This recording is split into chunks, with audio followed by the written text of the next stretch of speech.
What's up, guys? Welcome back. Today we're going to do Peter Parker, the Spectacular Spider-Man, issue number 41.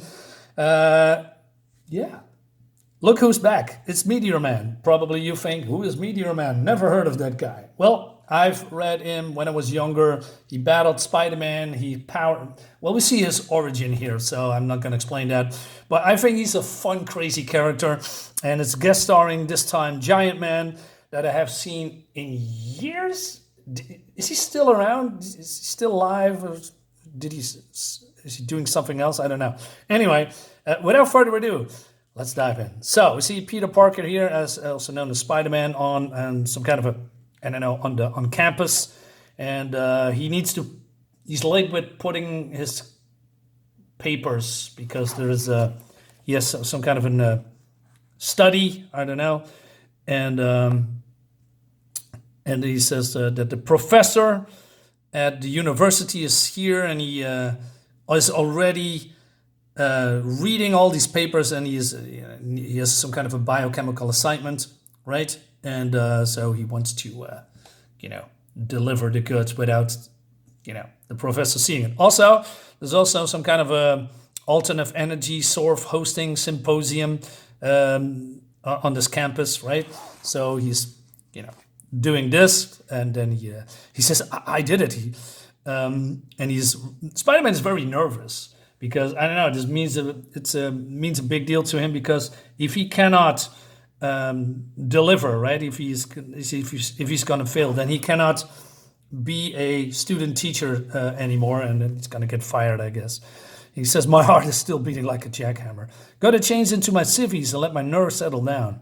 Hey, what's the ruckus outside? So then the police sirens goes off, and Spider-Man says, oh man, they are here. Somebody saw me and they are coming after me. But that's not the case. So he's doing this classic pose here, and he's following the police car. See where it's going. Now, where does it go? Well, it stops here at the, what's it called? ESU Coliseum, temporarily closed. This massive structure currently houses an exhibition devoted to applications of microwave energy. So they're going in, but they're being thrown out. And somebody says, fools, your guns are no match for my awesome strength. I'll smash you as easily as I did the wall through which I entered. Those lackeys, how dare they interrupt me? I am the Meteor Man. I need not suffer such imbecilic behavior. I, whose great strengths come from a meteor. Yeah, it's in the name, right? So basically he's here to do something. He wants to become invincible.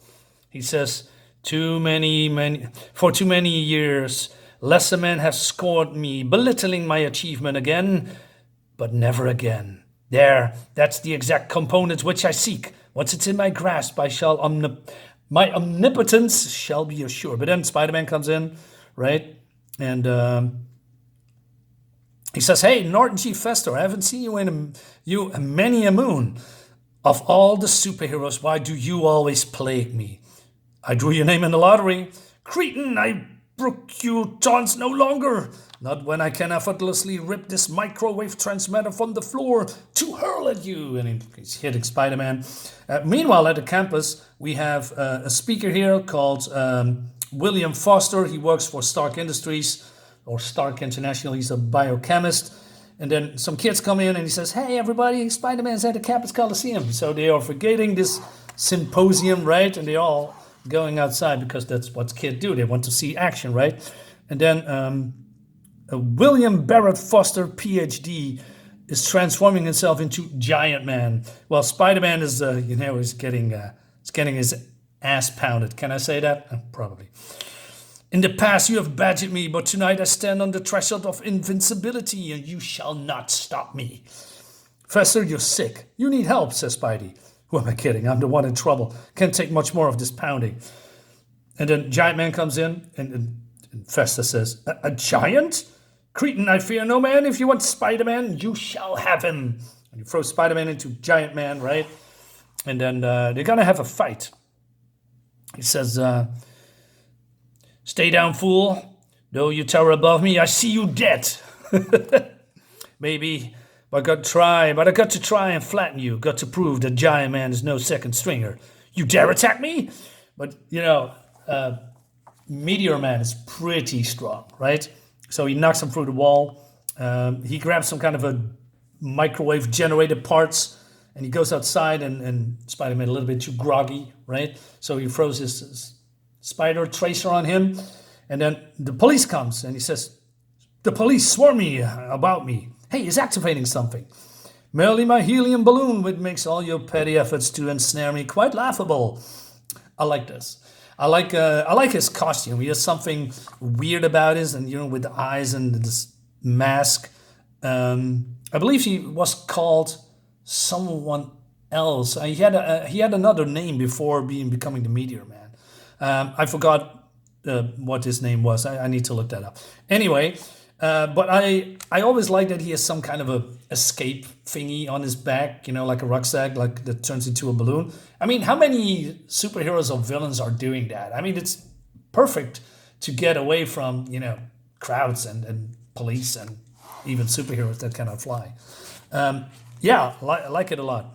Meanwhile, so Giant Man and so Spider-Man says, "Hey, you're the Black Giant Man, right?" Actually, I was Black Goliath, and I changed it to Giant Man, which is a little bit confusing to Spider-Man. So they are, teaming up, right? And it seems that Spider-Man has found a paper that Meteor Man dropped, and he's reading it, right? And he's talking about some plans for some kind of a transmitter. So, but then the police comes, and they need to get out of here, and Giant Man pole vaults over the crowd, and everybody says, "Woo!" But that's not what they are saying, but hey. Anyway, so Spider-Man, or Peter Parker, probably not as a genius that he is now, doesn't know how, what's on the paper. So he lets this guy take a look at it, and he says, "According to these papers, Festa plans to increase his strength tonight, but his figures don't ring true. I'm lost without my pocket calculator. How's your math?" So he says, "Oh boy, these equations are pure fantasy. Well, refresh his basic algebra after we find him, if he doesn't kill himself first. We may have to scour the entire city, but we'll get him." So Spidey seems so carefree. Wish I had his confidence, his time. Meanwhile, we go to Hell's Kitchen, where Meteor Man, or Fester, has a laboratorium, right? And he is talking about that he's been laughed at by his peers and tormented here, and ridiculed. But he wants now revenge. And then we see his origin story. While he's found a meteor, he thought that, hey, if I'm going to examine it, I will discover that there is microscopic life. I will be famous. But then he's hitting a gas pocket, and that gives him the strength to become Meteor Man. Well, anyway. So he's battling Spider-Man and also the Defenders. And, but he says, "My time has come now." Spider-Man, I don't know, feels some kind of a trembling and uses his web to make arrows for Meteor Man, for Goliath to follow. So he comes in and he says, "Greeting, Bunky." Hey, what he's glowing? "Arachnids, you are much too late. The transformation process has already begun." Oh no. So Spider-Man attacks him, and but Meteor Man too quick. He's not really invulnerable, but he's pretty strong. So he says, "My power increases with each passing moment. Even as we speak, the raw energy deep within my precious meteors is being transmuted into microwaves, which are transmitted directly to my nervous system." That's not how it works in real life. You probably die from that, but hey, this is comics, and I like comics. And he says, "Faster the danger, negligible. My basic designs were stolen from an old copy of Popular Mechanisms." I don't know what that means, but according to Spidey, he says, I cannot argue with that logic. So then he's attacking him, almost breaking his antenna that is used for transmitting these microwaves. So Fester doesn't like that, rams into him into the wall, and Spider-Man's shoulder is hurting, right? And this is ads here. Goliath comes in, and he says, so the other bungler joins the fray. Bungler? What? You've been taking vitamins, sucker? You need them. I know when I'm outclassed, says Spider-Man. Giant Man seems anxious to prove something. He can have Fester while I'm taking the machine. But, it's no use because the backlash is throwing him away. Fester is growing, right? And he says, ingrate ruffian, a man is becoming a god before your very eyes. He's crazy, yet he lifted me and slapped me like I was some crummy doll. But Giant Man isn't anyone's plaything. I'm making my stand here and now. Then the time has come for you to die.